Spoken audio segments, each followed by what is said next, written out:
Alors Linda, comment va la campagne? Ça va.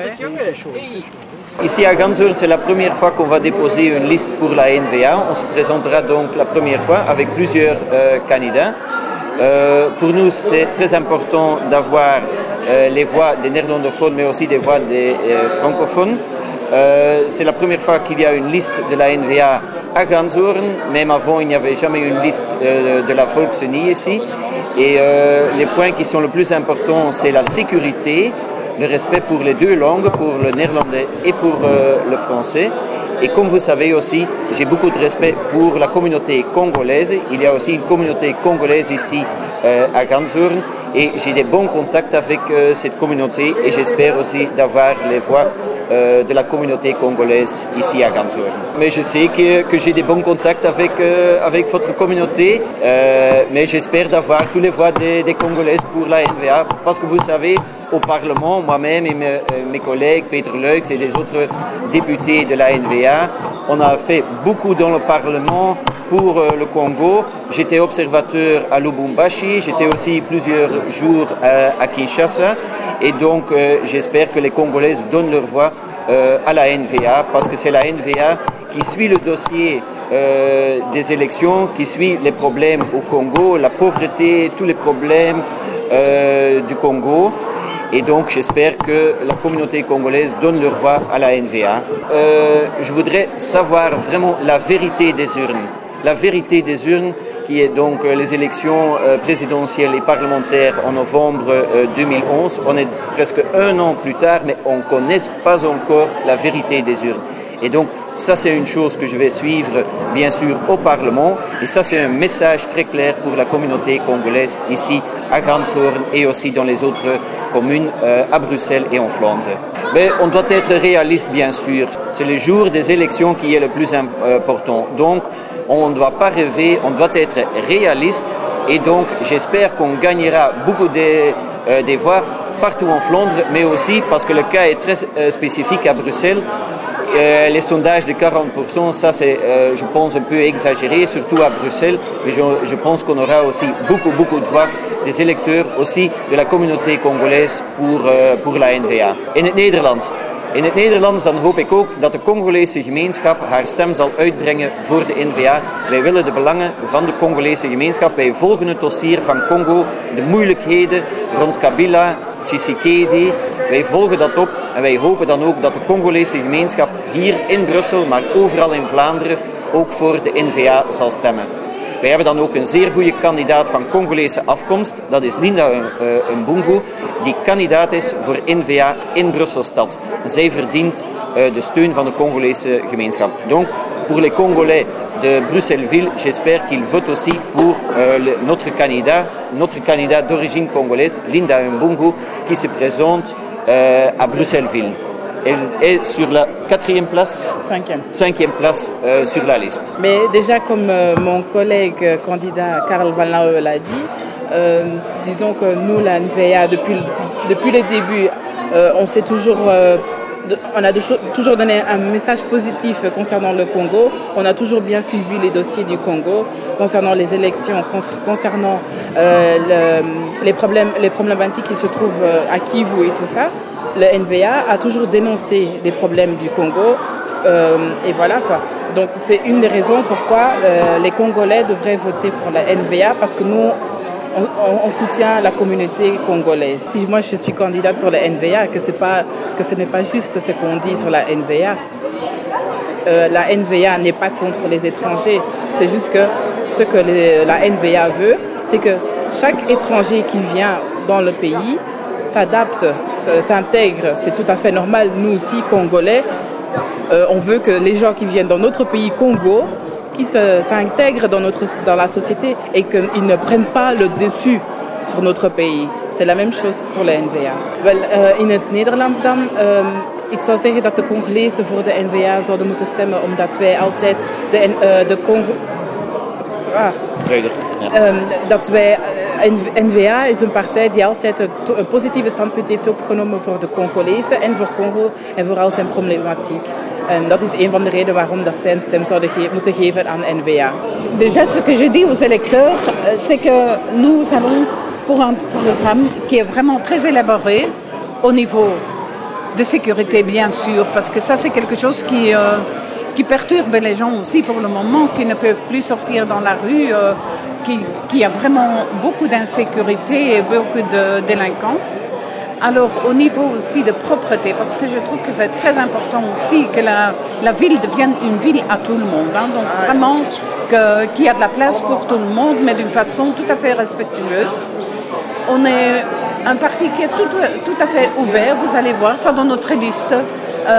J'ai à côté de moi notre troisième candidat, qui est Olivier Godefroy, qui est d'origine de Charleroi, donc qui s'est associé à nous.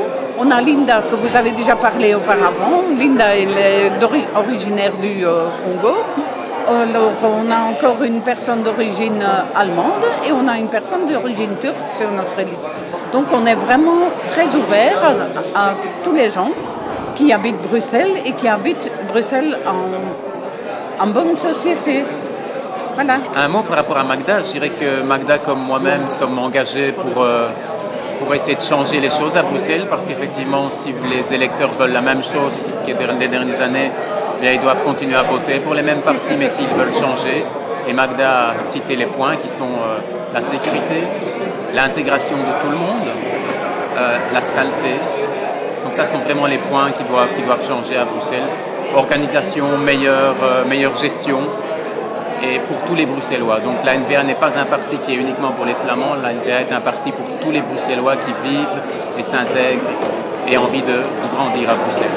Vraiment, ce qu'on trouve très important aussi, c'est qu'au niveau communal, qu'il y a beaucoup plus de transparence. C'est-à-dire que vraiment, les élus sont là pour les gens qui habitent dans la ville. Et pas seulement pour les touristes ou pour les autres prospects, mais vraiment pour les habitants. Donc, qui sont transparents dans tout ce qu'il faut. Il faut un peu arrêter avec toutes ces organisations, ces ASBL, dont il n'y a personne qui connaît la contenance. On ne sait pas ce qu'ils font, on ne sait pas à qui ils sont liés. Donc il y a vraiment beaucoup de troubles au niveau communal. Là, à ça, on veut aussi changer quelque chose. Et vraiment donner aux gens un mot à dire aussi dans tout ce qui est gouvernance. Hein, qu'on écoute vraiment les gens et qu'on fait de sorte que tout le monde soit un peu plus heureux dans la ville. En voor de Nederlandstalige luisteraars heel graag. Wij komen met NVA naar uw kiezer met dezelfde oprechtheid en dezelfde rechtlijnigheid die echt onze merknaam geworden is. Wij gaan niet liegen, wij gaan de wereld niet veranderen, maar wij gaan zeker bijdragen met uw steun om het leven veel aangenamer te maken in Brussel. Voor iedereen. Dank u. Ik kan zeggen als Franstaliger van oorsprong dat de NVA kan voor verandering zorgen in Brussel, voor iedereen in Brussel. En ik vind daar mijn weg. Ja, we zullen voor de verandering zorgen als de mensen ons vertrouwen. La campagne ça a justement commencé, hein, mais on a l'impression que ça avance très fort dans ce sens que la réaction des gens sont très sympas. Bah, pas toujours évidemment, mais la plupart des gens réagissent très bien, même des gens dont on penserait, bon, peut-être ils n'aiment pas NVA, non. Et je pense que c'est évidemment parce que, en fait, on vient de Laken aujourd'hui. Et là, on dit, bon, il faut faire mieux avec Bruxelles. Hein, il faut vraiment ce changement, ce que veut la NVA. C'est que dans ce sens qu'on parle à la français, le néerlandais avec tous les gens et que presque tous les gens réagissent très agréable et très enthousiastes. On a déjà fait beaucoup de contacts avec les gens. Aussi, on a eu de bons contacts avec vos compatriotes qui habitent à Molenbeek. On les a encore rencontrés hier soir. Et on continue quoi. Donc vous savez, Molenbeek c'est pas toujours facile, mais on est avec les autres, moi et les autres candidats, on est souvent sur le terrain, on parle avec les gens. Donc le contact direct c'est très important et on s'engage pour ça quoi. Pour Molenbeek, pour la NVA de Molenbeek, pour nous, la priorité absolue c'est la sécurité. Et la sécurité dans plusieurs niveaux, dans plusieurs domaines. Il y a la sécurité, le sentiment. Les gens ont besoin d'avoir le sentiment de vivre dans une commune où il y a la sécurité qui règne. Ce qui n'est pas le cas maintenant. Le bourgmestre actuel, je ne vais pas citer son nom, tout le monde le connaît, il ne fait rien. Moi, je suis au courant par des informations de la police. Il y a des contrôles chaque semaine sur la frontière Bruxelles-Ville-Molenbeek. Les policiers doivent toujours se mettre sur le territoire de Bruxelles parce qu'ils ne veulent pas venir de M. Moreau sur son territoire. Comment voulez-vous, si on ne peut pas faire de contrôle sur Molenbeek, qu'un jour il y a la sécurité qui va venir? J'ai dit qu'il y a plusieurs aspects. La sécurité, c'est aussi la mobilité, une bonne gestion de la mobilité. Je parle des gens qui utilisent le vélo, des gens qui vont à pied, donc il n'y a pas un plan. Nous, on veut qu'un plan soit réalisé pour que les gens, les jeunes et les moins jeunes, peuvent se déplacer à pied, en vélo, etc. à Molenbeek sans danger. Donc ça, c'est aussi un grand aspect de la sécurité. Un troisième aspect de la sécurité, on voit à beaucoup d'endroits à Molenbeek où il y a de la saleté, des gens qui ont jeté des parties de leurs poubelles, etc. Donc la commune ne fait pas assez pour nettoyer ça le plus vite possible, mais elle ne fait rien non plus pour appliquer la réglementation en vigueur. C'est-à-dire, quand on constate que quelqu'un n'a pas respecté la réglementation au niveau de la propriété, il faut appliquer les punitions, le règlement. Il faut aussi donner les amendes. C'est le seul moyen pour changer la mentalité de ces gens. Mais là aussi, le bourgmestre n'intervient pas et la majorité actuelle laisse passer.